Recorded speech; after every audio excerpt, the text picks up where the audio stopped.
Hello everyone, this is Julian from Kanen Coffee, and today we have a Breville dual boiler with us in the shop. And it came in for a leaking that was happening under the drip tray, but once we got it in here and tested for quite a while just to make sure that nothing was going on with the machine. Also tested all the functions, tested brewing, made a few shots, tested hot water, tested Americano function. Oftentimes people forget to test Americano function just because this uses different routes than traditional brewing. And then of course testing the steamer wand, and we were unable to get any sort of leaking through the bottom.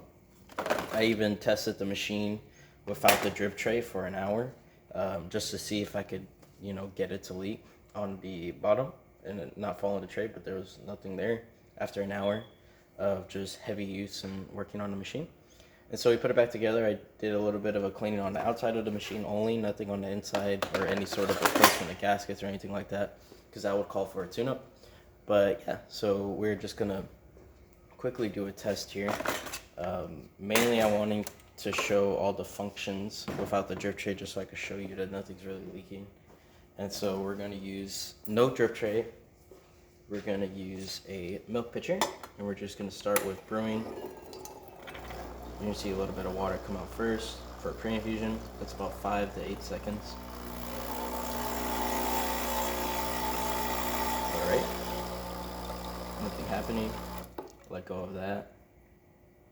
Nothing's happening now. Again, hot water now. The little spout behind the brewing section. And nothing dripping there. We're gonna get a little excess of water, but don't worry about that. And then lastly, just manual the steam wand. And yeah, and there's nothing dripping on this machine. So if you like this video or any of our other videos on our channel, leave a like, subscribe, and hit the bell. Thanks for watching.